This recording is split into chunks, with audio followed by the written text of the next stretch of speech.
guys. Welcome to our edition of Artist Talk with our artist Mike Saijo. Saijo has a show that we're currently showing titled Intersections, and it speaks to a lot of the theme is, based around a lot of Japanese culture, a lot of the culture of Boyle Heights, where Saijo was born and raised. And so we have a lot of questions for him, and we want to get some more insight as to how he connects with the show and what he wants to convey with this exhibit. And so, Saijo, I think for me, one of the things that was most compelling to me about the show was that there's such a personal connection with you in every single piece that's in this exhibit. And so I want our viewers to sort of like have the same amount of insight that we do. And so can you share with us what connection do you personally have with this exhibit? Well, I mean, I've made a lot of the work, so I'm guided by my interests, and so there's a lot of different interests going on in here, a lot of different histories, and at first it seems very, a lot of range in terms of the histories overlaying and overlapping with one another, but I think that there is a consistent theme as well that overlaps with one another. Right. Just the one thing that connects me with is I think it's the memories. That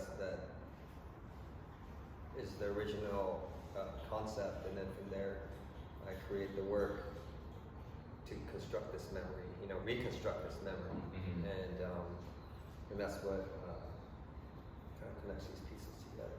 Yeah, I love it. And so when it comes to being an artist, because you've been an artist for decades, and you've created a lot of art, and so when you're making art, are you looking to sort of, change something, or you're looking to say something? Like, do you? I guess my question is, do you believe that art has the ability to change people? Well, that's a very heavy question, because I think people have the ability to change if they really want to. I think art has the ability to change the way we might see things and perceive things, but it's really up to the viewer to want to change. I think just by looking at something, it may not, whereas like in a movie, you're forced to sit down and look at the screen for like an hour and a half, 2 hours, and that may be a transformative experience. But I think in this social media age too, we're bombarded by information, and so it's this whole idea of change, and I mean, transformation is an ongoing theme of my work, and I'm constantly manipulating media, and from a book page, from a sequential order to a spatial order, and just transforming things, and there's always change happening, even within myself. But does it change people? I think from what I'm observing, it seems that there's a lot of mechanisms in culture today that is changing a lot of people, and also affecting relationships in a way that's extremely can be problematic too. And I think that so in terms of changing people, yeah, I think it's a very complex issue, But in terms of like the public park, for example, and bringing art to a public space, I'm hoping to. My aim is to create change within a place, to be able to anchor a site with historical, cultural foundation, or like to anchor it there, Right. and so that there's a certain awareness that can be preserved, and hopefully through that people can begin to talk and develop a social fabric around that, to encourage that, to keeping those ideas and memories alive. I love it. And so, Deepa, I have a question for you. As a curator, what was your goal for this exhibit? I know Mike has his intentions, and he has the things that he wants to convey, and commemoration of a lot of the memories. For you, what was the goal of the exhibit? So let me start from how it actually happened in the first place. I first met Mike through Oak, of course, and we met at the Gallagher, the Art Cafe. And initially he spoke of a site-specific installation / performance connected to a gallery show, which really excited me because I love the public art space. I've been involved with the public art space back home in India. I do I'm also deeply involved in the city of Santa Monica public art space. So eventually what happened was that was held, it was put on hold, and then we were resuming the gallery show, but things kept changing. So it actually the end product that you're seeing right now is a collection of ideas and thoughts that it kept evolving and changing. So ultimately my goal as a curator was to first and foremost be able to project what the artist wanted to tell through his works, which is basically highlight the fact that history is as much as now is history. I think Mike has brilliantly projected that in the form of a very meticulous juxtaposition of text and imagery that you can see most of the words here. I wanted to convey that to the viewers first and foremost. And I also took the creative liberty of metaphorically comparing one of the works, that is Marcel Duchamp's works. I think Mike approved of it and Om also liked the idea. I'll try to explain this very briefly because it's a kind of a very abstract form. So I compare noise and signals. So noise, to describe noise in technical terms, it's basically a set of fluctuations which has a certain amount of randomness. And when you compare it with signals, which is very structured, so scientists usually try to ignore the noise and keep the signals because they think that noise needs to be eliminated. But what I was trying to say through the work of Duchamp is that noise sometimes is the signal, and it need not necessarily be eliminated all the time. And in the context of Mike's works, we talk about history and we talk about the now. So we say there was history then, there was noise then, there is noise now. People were silenced then, people are silenced now. So I connected that with the main aspect of the show, and I tried to bring out that in my own way. That's something that like I said, I took the liberty of doing it. So. Lovely. And also, if I may add, the show is not just about one thing, it has many layers to it. I mean, and Mike, as a second-generation Japanese immigrant, he has tried to project the tales and the survival stories of the Issei generation, which is now, as you see, there are 2 public art installations here which talk about it, and some of the works also talk about it. And there's also an aspect of LA. There's a Will Rogers here, there's a Joshua Tree here, so it's a melting pot of cultures, and which is why it's called intersections. And so, how do you, when we talked about intersections, the title of intersections talks about, like Deepa was saying, like a melting pot. Like, how do you, when we talk about Boyle Heights, I don't know if our viewers are familiar with Boyle Heights, but Boyle Heights is a community that is sort of, it has a place in American history because of just how dynamic and how much of a melting pot it is, and the fact that you have so many different immigrants living in the same area, and it works. So I guess my question is, like, how do you think Boyle Heights was able to remain such a remarkable solidarity amongst like racial and cultural lines? Well, what I've heard was before the war, there was less hate, and the culture, everybody got along there. Even after the war, they still got along, but there was more hate promoted through media, and the Zusu riots that followed, and there was more like divisions amongst the groups. The Jewish people had moved to the Fairfax, La Brea district, and but there's still some remaining there.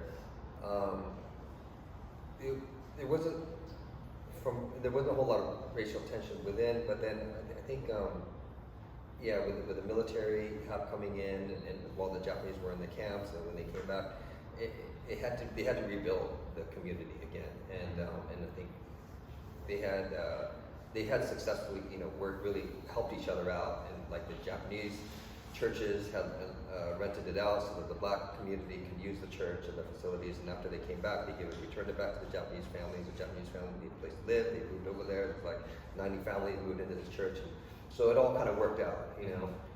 Bronzeville took place. Amazing musicians came through, and there was and then now it's predominantly Chicano, or Mexican community there, and the Mexican people have there's a lot of solidarity there, La Familia, like they all kind of are family and they stick together, and they also look out for each other. And so I think when there's new people kind of coming in or moving in, they are very protective over their land, and so I've heard people getting death threats and all sorts of, resistance from people buying a property and flipping them, and so I think that culture of territorialness and protecting your territory and protecting your home has a lot to do with it. And I've had experiences where I was walking down the street and people come up to me and thinking that I just moved in here, but then I will tell them, well, the Japanese people have been living here for like 20,000 used to live here. That's why you see all these temples. And so then they understand, like, oh, well, yeah, there's respect there because the Japanese people were here before even they arrived, Right. So then it's just kind of raising the awareness of the history so that they understand, like, I've been here for like 10 years, but they've been here for like 100, Yeah. And so that, to me, I felt like a comfortable place that I could call home because of that history that's been there, whereas Nice. Other places it may be not so much. Nice. And so in one of your works, you incorporated pages from George Sanchez's book titled Boyle Heights. How did you come about like this whole conceptualizing that idea and using those pages from the book, and what do you want that to mean to the viewer? How did that come about? Or? Right. Well, I first made my first book piece in '92, right out of high school, and what motivated the making of that was frustration and anger, because and I think that fire, that spark, tends to be a kind of an ongoing thing, that with that something can come out of that. And in that case, it was a friend's father who told me, "Oh, you'll never make it as an artist," And I thought, "Oh man, I gotta nail it. I gotta figure out like how to make art that's gonna say something, and it's gotta look different from what I've been seeing." And I was trying to develop a method that I can use to communicate an idea, because I didn't want to just make a picture that was colorful, or something that was just more. I wanted to, convey a message or an idea, and so that's how this came through. A friend of mine gave me the Bible, and then I tore the pages out of the Bible that belonged to his uncle in the 44th Regiment, and he carried the Bible with him in his pocket, and it was published by the U.S. Army. And so I thought about all these ideas of like, what is the significance of this Bible for the soldier, as he's going to war and possibly die, but then he's given this book to have faith in, like that he's going to survive. And so it's all these sort of questions came in. And I also received this at a church too, when I was going to church. So all these things were kind of interesting to me. And what is the significance of the soldier that's printed on this Bible, where it's like, oh, in a way, it's sort of a, and it was a portrait of Senator Daniel Inouye. I thought it was a senator. Yeah, a soldier that was Senator Daniel Inouye, and before he lost his arm and leg. And so it's, all these sort of questions came up about what does it mean to be an American?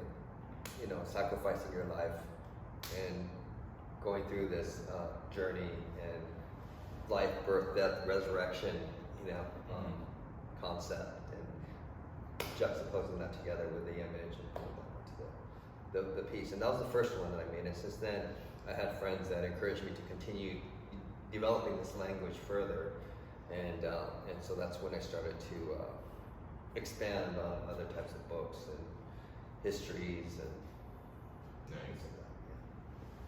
Great. Well, as we talk more about your process, I guess I'm really interested to know from Deepa, which new trends in art do you find? Because I feel like you're working with a lot of artists. You're always seeing art, your public art, you're in galleries, your museums. Which new trends do you think are the most inspiring for you at the moment? Right now? Mm-hmm. Yeah, so trends, trends keep changing. I mean, I can't really think of one trend. So basically, it's like a fashion fad, keeps coming back. It's like history repeats. It comes, it goes. So I've been a great fan of different kinds of trends. So it could be a movement, or it could be a driven by a consumer-driven trend. So if it's what you call an ideal based trend, like your movement, which are social movements. There are several art movements which happened over the years. So vis-a-vis the consumer-based trends, which are what we are seeing right now, which is happening right now, based on a particular incident or a current situation that we are in. For example, the pandemic, which completely took off the physicality of the art world, and so the art world, I thought it was going to just die a natural death, but it did not.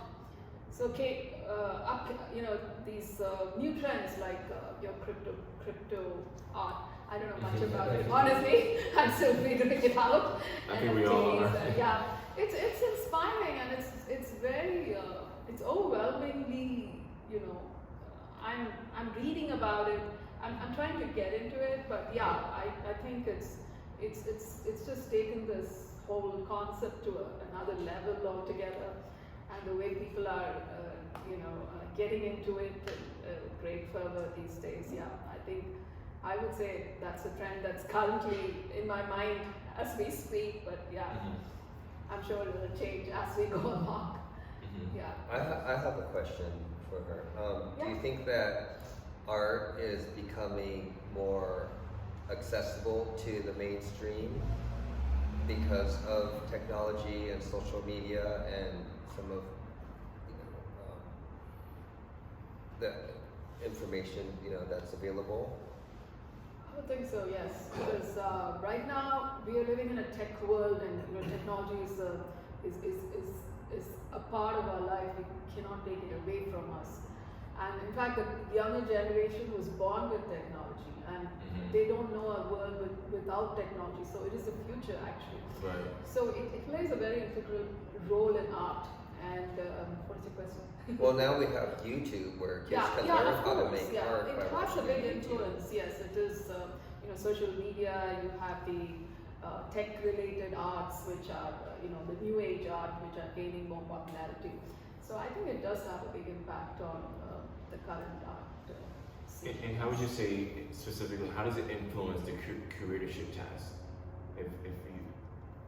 How does it influence? Well, let me see.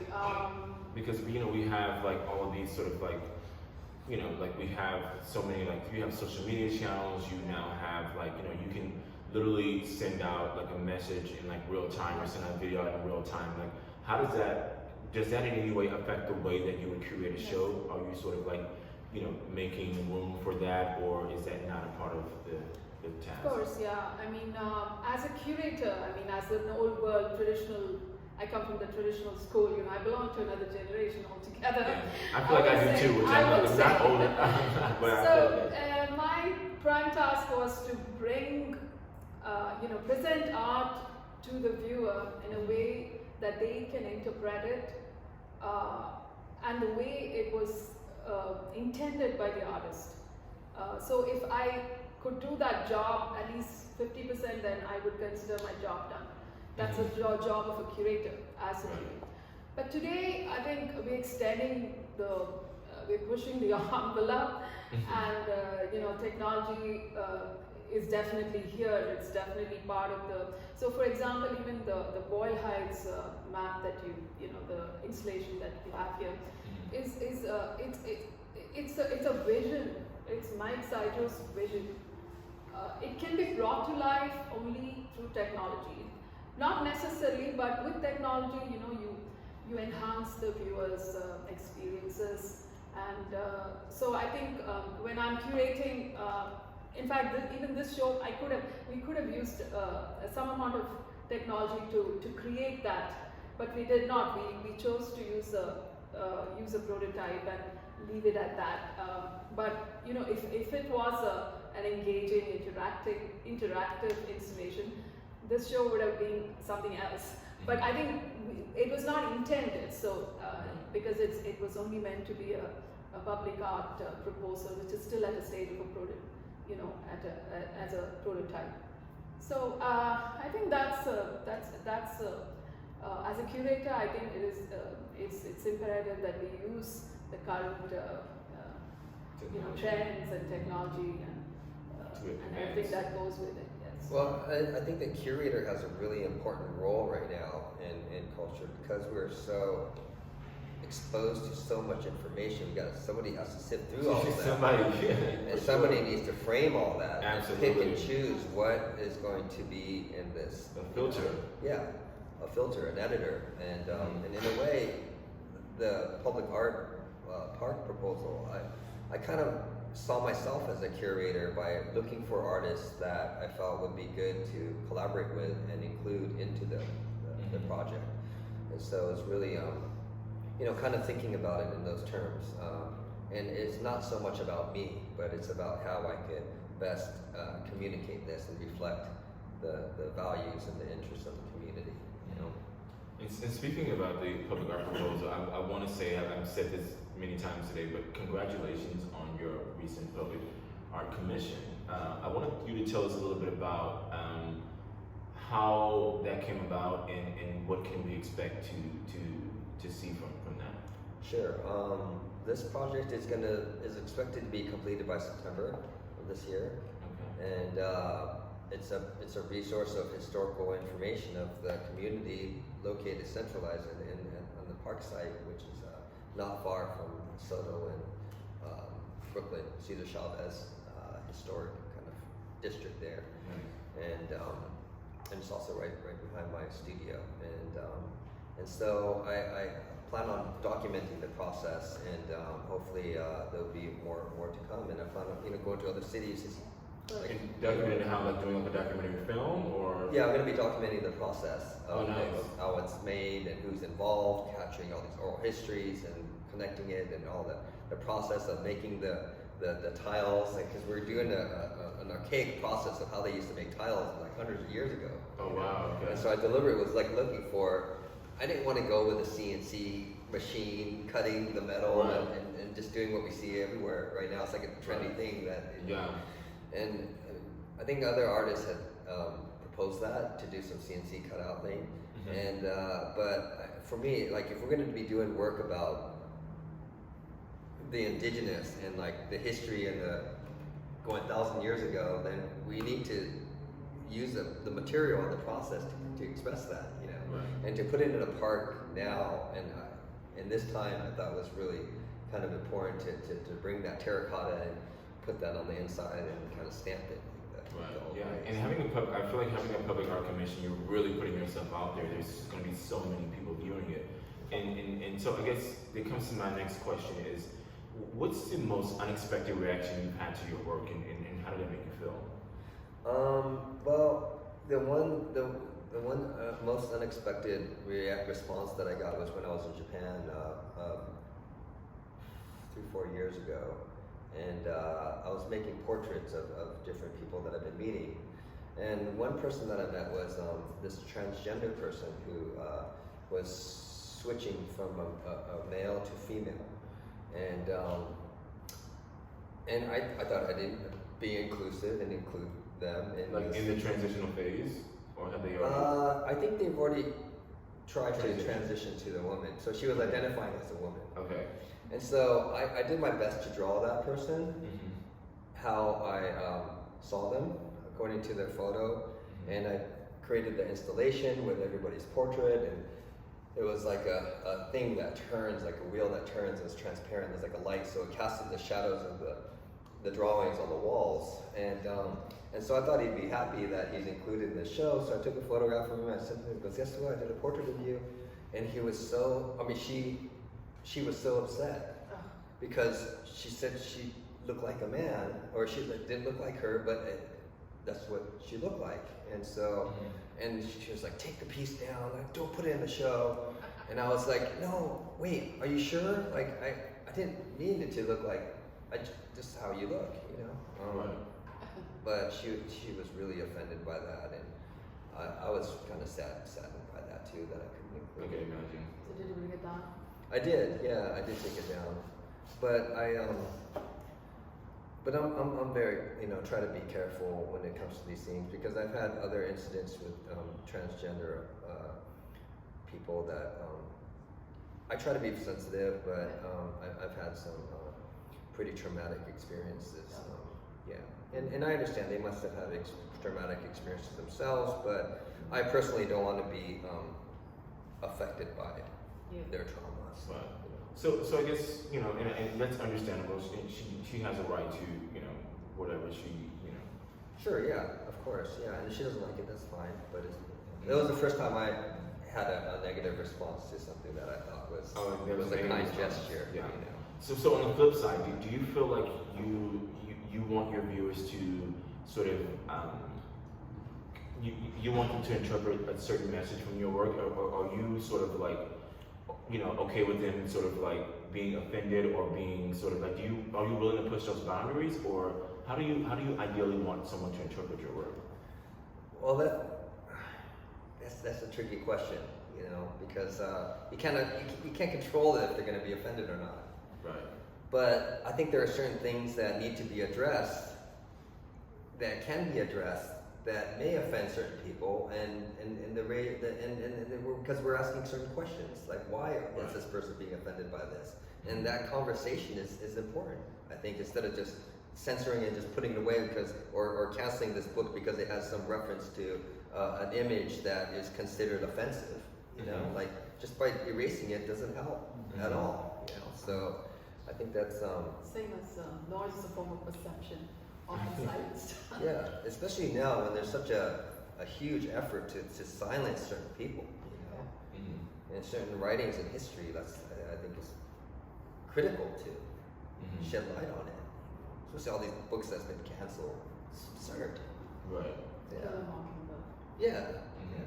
Yeah, I feel like, even for Deepa, I feel like the role is so important. And this comes to my next question. Like, as a curator, especially for intersection, do you find that you were more so a historian, an advocate, a critic? How would you label, if you will, your role? I want to indulge myself as an art historian for this show, for this exhibit, because most of the work was already done by Mike. I came into the picture much later, honestly, and my role was curatorial, largely, and I like the word advocate. And I am a critic because I'm not afraid to voice my opinion. I've said things that if I don't like it, I've said that it's not the way it should be. I say it. So I can see myself as a critic in the show as well, but largely I would say an advocate, to be able to talk about the show, to be able to present the show to the right audience, or the people who never had a chance to see a show of this caliber. Bring out the message that the artist intends to communicate, and spread the word. So. Yeah. And so, being at the galleries, I've seen the show a few times, and I'm always sort of like interested in like which piece people are really like gravitating towards. And what I've noticed is like the plexiglass is something that people are sort of just like really sort of interested, and I think they really want to know like what is he looking to convey with the use of the plexiglass. And, really? Yeah. The plexiglass. And the sculpture plexiglass? Really? Yeah. So can you tell us, for someone who just walked in and saw that, they probably would not have much of an idea of what you were trying to say with that, what you were trying to convey. Can you sort of expound on that for us? Sure.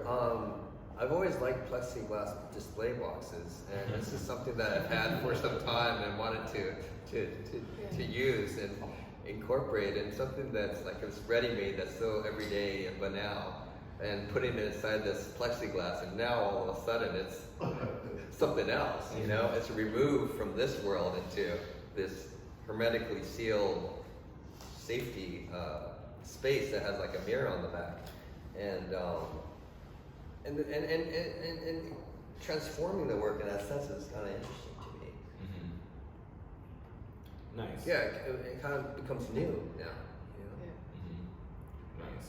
So can I add the Joseph Cassell's, it's like, let's say there was Sure. a work called 1 and 3 chairs where he said there's a chair, there's a dictionary definition of a chair, and the image of a chair. So Mike has all the 3 aspects of this and that work. Yeah. So, yeah. Nice. And another thing that I feel like I love so much about the show, there's so many historical references like that. I feel like if you're not, if you don't have if you don't get like a curatorial tour, you may miss. And you've made a lot of references from Boyle Heights, and one of the references I remember is the Homeboy Art Academy. Can you speak more about your relationship with the Homeboy Art Academy? Sure.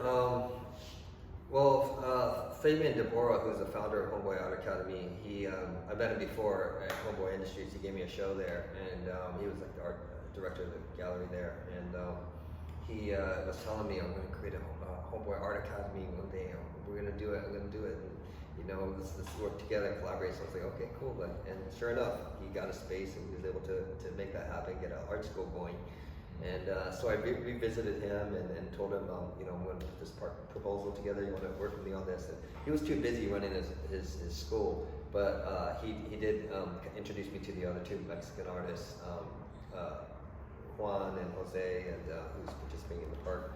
And it was a very pivotal part of that. And so we're going to do a collaboration where we have the youth do our work on hexagon artworks that we're going to print on tiles and Mosaic tiles? No, not mosaic, but hexagon tiles. And it was originally called Soft Machine Project, and it was a collaboration where various artists would do artwork on these hexagon tiles, and then I would put them together to link together to create like a social DNA installation, and kind of like based off of the chemical model of a DNA, and so and that was originally incubated at USC Institute for Genetic Medicine, and that USC Institute for Genetic Medicine is very close to Boyle Heights as well. So it was sort of a platform or a structure in a way in which it could bring different elements and organizations together and have a thematic concept behind it. And so one of the concepts that we did in the past was Ethel Perciandu, who's the former principal at Lincoln High School, and she was the first woman principal and had a lot of these ideas. So we kind of had the Lincoln High School students also put work together in the past. And so it's an ongoing project, but this time I'm focusing on mainly Homeboy Art Academy to do this installation. Nice. Yeah. Do you find it inspiring to work with younger artists? Yeah, like earlier today I had a student come and check out my show, and I've been working with him for over 10 years. And he's developing and getting better in his painting. So I think it helps to give back and keep that energy moving. Yeah. Yeah, because I was gonna ask, because I know artists, you guys are always making art, especially you live and breathe art. Every conversation we've had, it always comes back to your art, and which I love. And so I'm wondering, what, are you ever in a position where like you need some motivation? You're feeling really you're feeling like you have to find some determination, and if so, how do you find the determination? What motivates you to keep going even when? Usually bad shit. When bad shit happens. Yeah, when you're depressed. Like therapy? Like a therapeutic sort of outlet? Well, you have no other choice, like what else are you gonna do except what you know how to do, and there's no question about it. This is what you're familiar with doing. It's muscle memory, Yeah. It's like surfing, Something happens, you're sad, you gotta go out, start paddling, catch that wave, Yeah. You're focused on just that, and not think about any other, distractions that could get in the way. So if you continually do that on a regular basis, I think it's the only thing you know how to do, and feels comfortable doing. Mm-hmm. And that works for you. Yeah, pretty much. And also guilt too, I guess, if I don't do anything for a few days, you know, then you think, oh shit. I think we all have that for sure. I mean, I remember during the pandemic, I had so much guilt. I'm like, oh my god, I have all this free time. I'm like, I really can't do anything. Everything's closed. We're literally in the pandemic, but I still felt guilty. Like I'm like, I should be doing something. Yeah, I was taking like classes and like online. I was painting like back to back, like at the art store every single day, just like trying to find like new material and new mediums to use. So I love the pandemic. It was just the best. Really? Yeah. So what were you like during the pandemic? Were you making art? Were you sort of like spending time with your family? Was it like a multitude of things? Oh yeah, making art, same thing, except there's no cars on the freeway, no traffic. It was just awesome. Like, and how did that affect the art making process? Was it like more like did it make it like a little less stressful for you? Or was it more space and more time for you? Like how did that affect the process? Yeah, more space, more time. Reflecting on just the absurdity of the things going on in the world, but just focusing on keeping your head straight and not getting caught up with all the rest of the world trends, you know, going on and speaking points and all that. You know, like, you make reference to the pandemic in the show. Can you speak to how you came about making these references? Yeah, this piece over here was one of the most talked about piece. I think a lot of people responded to this one. Talked about a lot more than any other these other pieces, and I think it's the beginning of wanting to do a series of a lot more work based on this piece. And this one was done as a compilation of a bunch of drawings that I did, referring to what I had witnessed in 2020 after coming back from Taiwan and seeing the BLM protests, and then seeing the Antifa riots, and then all the news that was going on, and like the videos from China, the people getting sick, and you know, it was a lot. There was a lot to take in in a small amount of time. And it all seems very kind of fragmented and unrelated. But it was all going on at the same time. And so for me to process all of this, I had to kind of put all the drawings together and then collaging it into a single piece, and then putting that within the context of a Jean Baudrillard text, you know, from the 90s.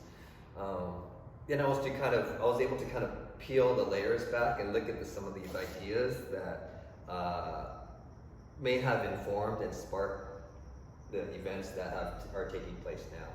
That I thought was kind of interesting.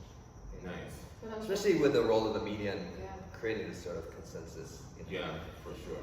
Go ahead. No, I had my own doubts about this work, honestly, Mike, because I thought people are done with COVID. I mean, right now nobody wants to talk about or think about COVID. So I still wear my mask sometimes. I know. On the contrary, it created a lot of interest, particularly in view of the comparison of the two historical events. It was people loved it.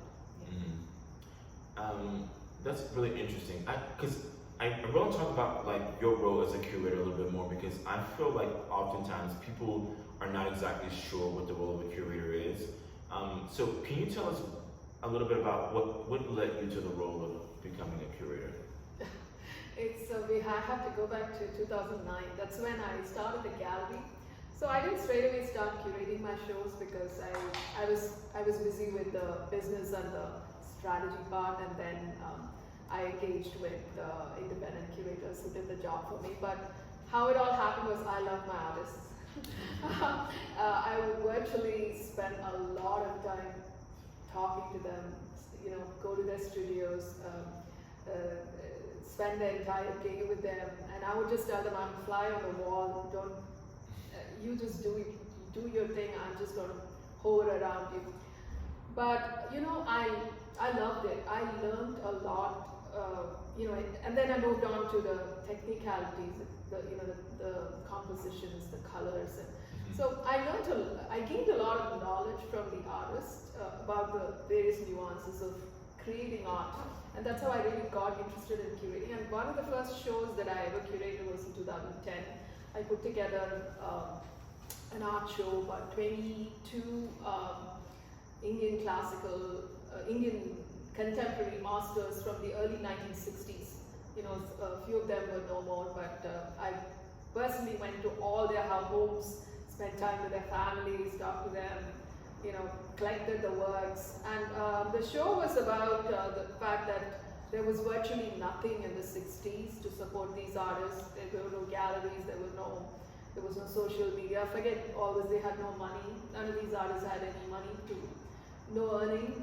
They all had parallel jobs those days. So they created a movement to support themselves, and also they established a platform for the future generation. So this was the concept of the show. So, and about 20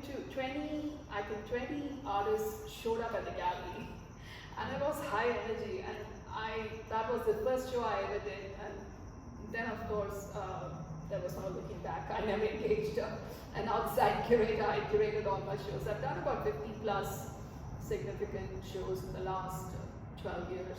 Nice. You talk a lot about getting to know the artists personally and getting to know them, spending time with their families. Is that typical of a curator? Do you? No, it's not. That's my, it's the way I connect with people at a very deep level.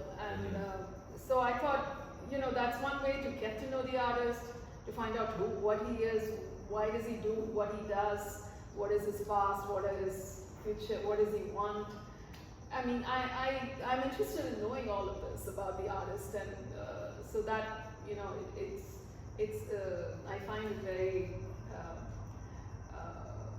fulfilling to be able to, and I only work with artists I can engage with in a certain, how do I say this, to whom I connect with emotionally. So that's how I've always worked, and I did find that in Mike too. Yeah. Well, Mike is, of course. One thing I want to mention is I think for artists it's important to create your own history, because if you don't, somebody else might do it for you. So as a curator, to organize these people and give them a platform and a voice to talk about what they had gone through in their life is so important. Like you said, for the next generation, that if that opportunity passes, then there's no reference point for that. So it's I think there's a really important role that a curator plays to really solidify that. Well, while we're speaking on reference points, I have a question for the both of you, and I'll start with you, Mike. Who has been your greatest teacher of your artistic career? Probably the plants. The plants? Yeah. Okay. Yeah. And how so? Oh, like master plants from the Amazon jungle. And how are they teaching you? How are they sort of? I think it's like enlightening you. And it's internal. It's by feeling. It's by thinking a certain thought and then having a feeling associated with that thought that may direct you to thinking like, oh, that's not a correct way of thinking, or this is more of a better way of thinking about it, or just correcting some of the things, the assumptions that I had in the past. And about plants in particular, or no, just about life perspective. Life perspective. Yeah, okay. and just the plants being a way to.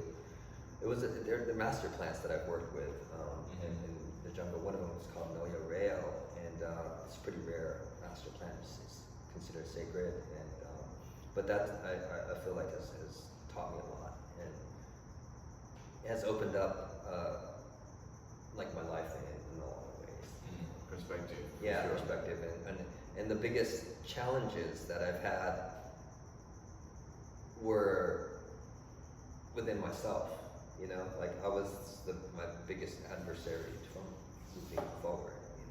And this helped me to realize that and kind of. You were in your own way. Yeah, that overcome that. Overcome. I love that reference point. That's really profound. Okay, you Deepa. Okay, I would say I did go to a great university, but my biggest academy was life. I just learned things as I went along. Of course, I had a few mentors here and there during the course of my life, but essentially, I would say life has been my biggest teacher. Whatever I've done so far is it's just, I keep an open mind and I let the universe fall into my lap. That's how things have happened to me. I never went after anything. I never, desired anything, but things came to me. It's been I also run another business. I never had a background in art. It just came to me. Art came to me. And I never had a background in a chemical business that I run parallelly. That came to me as well. So what I'm trying to say is things just fall into your lap if you keep an open mind and embrace the pardon me? And you welcome spontaneity. Yes. Yeah. So I guess I would say life is my biggest academy, the biggest teacher. Yeah. That's really cool. I think one of the things that I learned from the plants is just as simple as it sounds. Is just be a better person. It's kind of simple as it sounds. And what does that mean? And figuring that out. I think maybe it's doing it for all of us. I think that for me, I love my plants in my place. I have a relationship with them. Some people talk to plants. I don't talk to my plants, but if I were to ever come back to my place and they were not there, I would be totally I'd be so sad. If I came back and they were dead, I definitely have an emotional connection with them. And I guess you're sort of spelling that out. I've never really thought about it from that perspective, but there is such thing as plant intelligence. I mean, obviously. Yeah. I never heard of that. Yeah, I didn't talk about it. Yeah. I mean, they're conscious, so there's definitely an intelligence. Yeah, there's information there, and it's like the Amazon, especially, it's like this gigantic brain, of network of plants. It's huge, above ground and underground. Yeah, and they've been around for thousands of years, and so that information just concentrates, and they're just species of plants that they haven't even figured out, thousands, and so these plants are just have a wealth of information that's ready to share for the rest of the world, and how to heal some of the traumas that the culture creates, especially in the Western world. And so people from all over the world go over there to heal and detox, from a lot of this for sure garbage that we ingest. So I think it's it helps set us straight back to nature, back to where our how we belong. I don't know. That's kind of where I come from. Yeah, I like that perspective. Yeah. And speaking of psychedelics, That's, for sure. Yeah, it does some wonders. That changes people. Absolutely. Psychedelics, Yeah. Overnight. As an artist, have you ever felt fed up with creating art? Have you had a moment where you're just I'm done with this, and you left it for a while and went to something else? Absolutely. And what was your scapegoat? Scapegoat for a reason for wanting to not do it anymore. Right. I had an addiction to drugs, and I think it had prevented me from being able to draw. My hand was shaking; I couldn't even draw. But I forced myself to okay, I have to continue this practice and continue this muscle. But that frustration just kind of was fuck, I can't even pick up a pen anymore. How am I going to continue doing this? And so I took a break from it for a while. And a part of that was some of the trauma that I received in art school. I think the criticism, just the pounding, and just how am I going to get through this? What am I going to do with my life? Am I fucking nuts trying to be a fine artist? Going through all of that, And so it was tough, and parents going through divorce at the time, and then the drugs around, and it was just oh, how am I going to get out of this mess, And so I had to, in order to make art, you have to have all these other things in place, life, money, and art, 30%, 33%, 33%. There has to be a balance in order for it to... A diagram.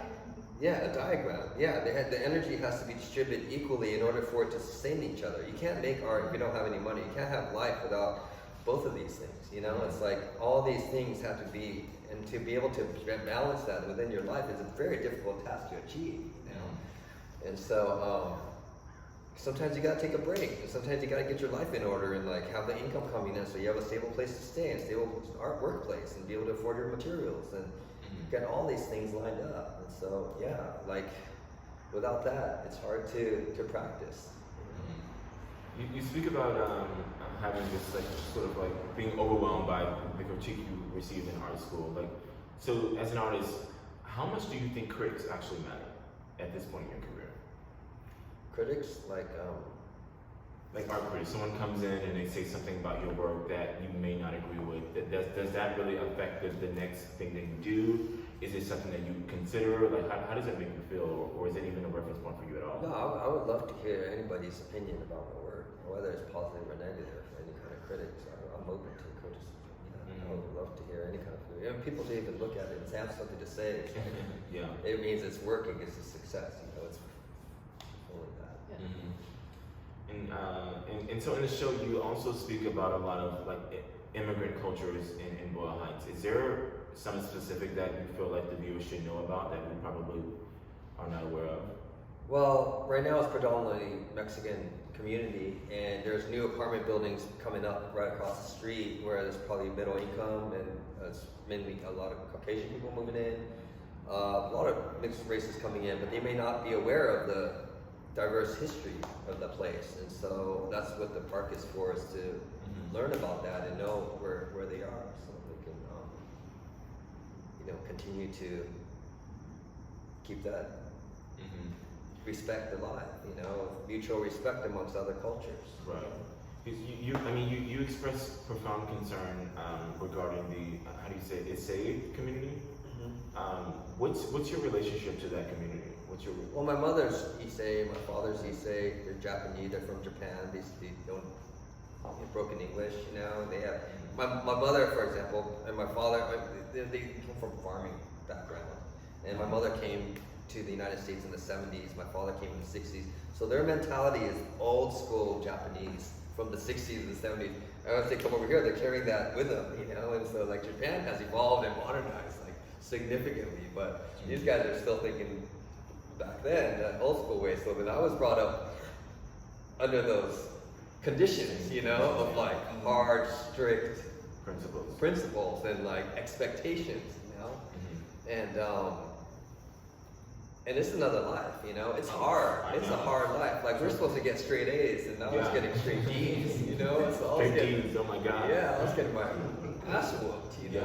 Like hard. Well, I feel like some creatives are not that academics. Like you don't have to. I think that there should. I remember going to public school. I started off in Montessori school, but I remember going to public school, and I felt like as a creative, there was just nothing, and there was nothing there for me to like show how creative I was or show how good I was at being creative. There was just like an academic sort of like reference point for every single thing, and so I think that's really a way to break someone's self-esteem. Yeah, it was definitely hard, but I learned to be creative and how I could create cheat sheets, inside the pens, and it's kind of like being in prison. You got to figure a way. You're adapting to the environment. You got to hijack the system somehow. Yeah, for sure. Yeah, so that's where it's like this: using a Xerox copy machine, feeding the pages through the machine, taking a book apart, and then printing it on top. It's like totally super resourceful. Another thing that Mike needs to talk about is the technique. I think a lot of people showed interest in how this work was done, whether the text came first or the image came first. Would you like to talk about it a bit? Yeah, it's a democratic process. It's using a copy machine, Kinko's, Xerox, and it's using the industrial one for feeding the pages through the bypass, and then the image goes on the glass and printed on top, and there's the history on top of each other. But I'm very strategic in terms of the image and the text that's the relationship that's created. But yeah, it's the whole book from the first page to the last page, which determines the scale, and the image is blown up to the scale of the pages in the spatial order, and gridded out in the section by section, printed onto the pages, and then mounted onto the wood panel. And so it's like a compression of information, to become one, thing. And using its the toner and the ink that's used to make the words is a similar toner that's used to print the image, and then wanting to kind of keep it. So what comes first, the chicken or the egg? Oh, sometimes I keep books for decades, waiting for the right image and idea. Like this one, for example, I've had this one for like over 20 years, and I just kept it waiting for the right time. And after all the pandemic stuff happened, I experiment. Oh, how would it work with this image, or how would it work with this book, or this book, and then finally with this book, it was like, oh fuck yeah, this is perfect, and you start reading the text, and then figuring out the relationships between them. The images start to, in a way, come to life, because you're creating a context for it, Right. And the piece starts to take on its own life, it starts to, have its own meaning, Right. And so, because process of discovery, through the process. Yeah. So the other thing that was that came out of this, the whole concept of what comes first is, it doesn't really matter whether the text comes first or the image comes first. It just highlights the fact that history is as much as now as history. So that clearly comes out in this, with this technique of juxtaposition. Yeah, it's a construction, just like our memories. We have our words and our language, and you have the image, and you have the feeling, and all of that constructed as a one. Well, I've loved this conversation. I thought we've covered a lot. I've had a lot of fun. I'm looking outside the window. I'm like, the sun is setting. And because I feel like there's so much to learn about this show, and I really want to convince the viewers to come see the show. The show is up for another week? Yes. Yeah, another week. So you have time to come during the week. We're open from 11 to 5, Tuesday to Saturday. And so I would love to have, we would all love to have you guys come see the show and come check it out and possibly come meet Mike. You may be around. Yes. Yeah. But so in closing, I really want to know from both Mike and Deepa. We'll start with Mike. Which work in this exhibit are you most proud of, and why? Oh, well, I think I would have to say the park project right now, because I've been working on this since February, and even before then, just thinking about wanting to make public art. How am I going to do this? How can QR codes, tiles, just methodology and materials.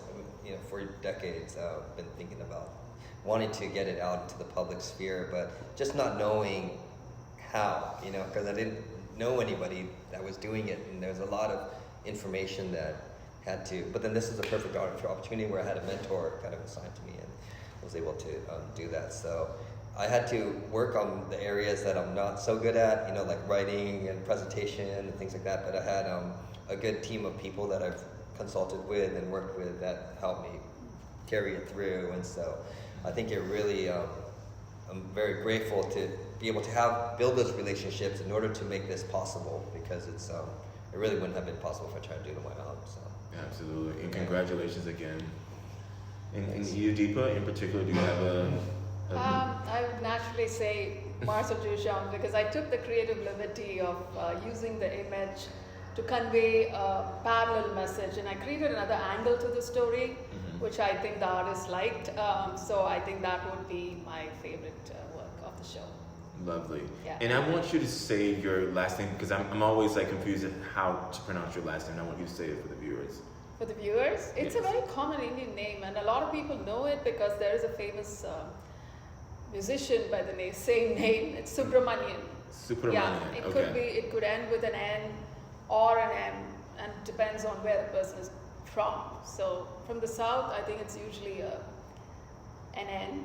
Deepa Subramanian. Subramanian, that's right. It's a lot of syllables. Yes. And Mike Saijo and myself, Deandre Santee, we've had such a great time talking to you guys today, and we look forward to having you again. Thank you for viewing us. Yeah, thanks. Thank you for having us. Have a good one. Yeah.